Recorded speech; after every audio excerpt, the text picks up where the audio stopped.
আসসালামু আলাইকুম। আমরা যারা প্রতিনিয়ত কম্পিউটারে কাজ করে থাকি তারা সকলেই ফোল্ডারের সাথে পরিচিত। এখানে আমার ডেস্কটপে নিউ ফোল্ডার নামে একটি ফোল্ডার আছে, কিন্তু সবসময় আপনারা ফোল্ডার আইকন যেরকম দেখে থাকেন, আমার এই নিউ ফোল্ডার এর আইকনটি সম্পূর্ণ ভিন্ন।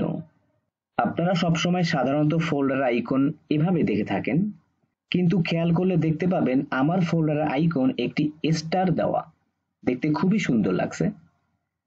হ্যাঁ বন্ধুরা, আজ আমি আপনাদের সাথে শেয়ার করব কিভাবে আপনারা আপনাদের যে কোনো ফোল্ডার এর আইকন চেঞ্জ করতে পারবেন। এজন্য আমাকে শুরুতে একটি ফোল্ডার ক্রিয়েট করতে হবে।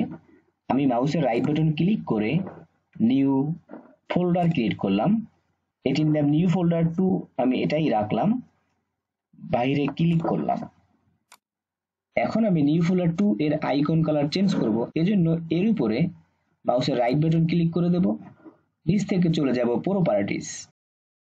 উপরে দেখতে পাবেন general, sharing, security, previous versions, কাস্টমাইজে ক্লিক করে দেবেন।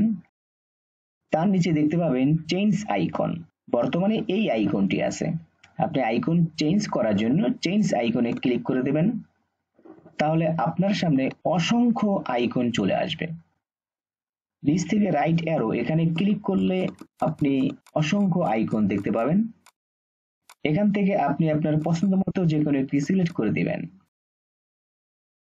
আমি এখান থেকে এই স্টারটি ক্লিক করে দিলাম, নিচ থেকে ওকে দিলাম, অ্যাপ্লাই, ওকে। তাহলে দেখতে পেলেন আমার নিউ ফোল্ডার আগের আইকনটি পরিবর্তিত হয়ে স্টার আইকনটি হয়ে গেছে। আপনি ইচ্ছা করলে অন্য আইকনও করতে পারবেন। আমি আবার দেখাচ্ছি। রাইট বাটন ক্লিক করে প্রপার্টিজ, কাস্টমাইজ, চেঞ্জ আইকন, এখান থেকে এখন আমি এই আইকনটি সিলেক্ট করে দিলাম, ওকে, অ্যাপ্লাই, ওকে।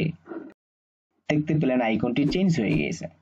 পুরো ভিডিও জুড়ে সাথে থাকার জন্য ধন্যবাদ। আর এরকম গুরুত্বপূর্ণ টিপস এন্ড ট্রিক্স রিলেটেড ভিডিওগুলো পাওয়ার জন্য অবশ্যই আমাদের চ্যানেলের সাথে থাকবেন।